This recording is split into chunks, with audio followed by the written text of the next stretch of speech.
à la peau trash.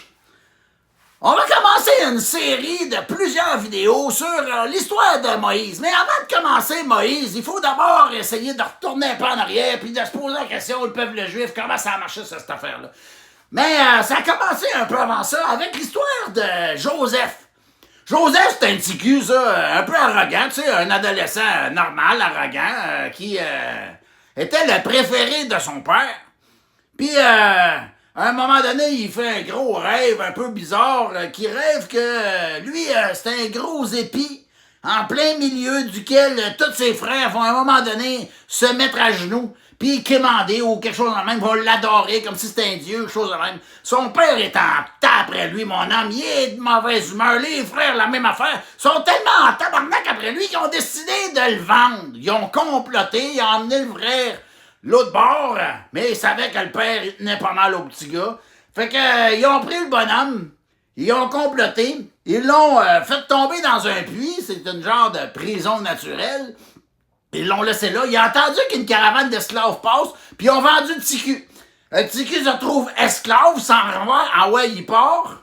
Mais maintenant, le chemin, il s'en va jusqu'en Égypte. En Égypte, il est vendu à Potiphar. Potiphar, c'était comme le chef de la prison, puis de l'armée, mettons, c'était pas un... En tout cas, c'était un gars, là, qui travaillait pour le pharaon. Et puis, il était comme pas mal puissant, on va dire ça de même. Fait que Joseph, lui, c'était un beau petit gars, un petit adolescent super cute, là, tu sais, puis il est droit, puis il fait ce qu'il a à faire, puis son père, il avait montré les mathématiques, puis il avait appris à gérer, fait que là, il gérait ça, lui, la maison de Potiphar, vraiment rien que c'est un runner, ça marchait bien son affaire. Assez que la femme de Potiphar, elle tripe sur le petit cul, lui. Elle voulait coucher avec lui. Le gars, il a fait comme « Fuck you, si je couche pas avec toi, moi je veux rien savoir. » Ben non, toi quand même. La fille, elle capote. Parce qu'il a dit non, elle a décidé de le dénoncer. Elle dénonce lui. Elle dit « Il a voulu me violer. » Potiphar, lui, il écoute la bonne femme au lieu d'écouter l'esclave, forcément. Tu sais, qu'est-ce que tu veux faire? C'est sa bonne femme. Fait que, il envoie le petit gars en prison. Le petit gars, il passe... mettons, l'équivalent d'une 25, 30 ans en dedans, tu sais, puis il fait toutes sortes d'affaires, puis il vient à être le chef de la prison. C'est comme le chef de la wing, tu sais, c'est lui, le chef de la wing. S'il y a quelqu'un qui rentre là, ça passe par Joseph.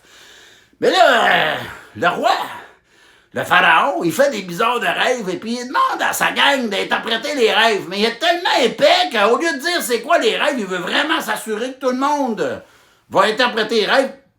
Il dit, moi je fais des rêves bizarres, puis vous allez me dire c'est quoi mes rêves. Fait que là, il faut que les gars, ils interprètent les rêves sans savoir c'est quoi le rêve. Bonsoir, toi les sportifs, ça prend pas de la petite magie, ça. Ben Joseph, il était capable de faire ça. Les gars, ils se sont souvenus que Joseph, il pouvait interpréter des rêves. Fait qu'ils font venir Joseph, montent l'affaire en haut, ah ouais, bon, Joseph se retrouve en avant du pharaon. Puis Joseph, il dit, écoute, c'est bien simple, qu'est-ce qui va t'arriver, mon homme, c'est qu'il va avoir une grosse famine dans ton pays, puis vous allez tous crever de faim. Puis après ça, mais avant la grosse famine, il va y avoir comme une grosse saison de grande récolte, puis ainsi de suite. Vous allez pouvoir ramasser du blé puis du cash en masse, mais après ça, vous allez crever de faim. Ça va être tough en tabarouette. Fait que mon pharaon, il capote sur le jeune, lui, puis il dit non, ok, c'est bon ça. Fait qu'il nomme le jeune de prisonnier à premier ministre. Ben, tu sais, ça arrive aux États-Unis, là, comme ça. Bon, c'est une autre histoire, ça. Alors, toujours est-il que notre ami Joseph se retrouve à le boss. Puis il y a la faveur du pharaon. Puis c'est comme ça que les Juifs se sont retrouvés en Égypte, à populer par être un grand peuple nombreux et grand et facile.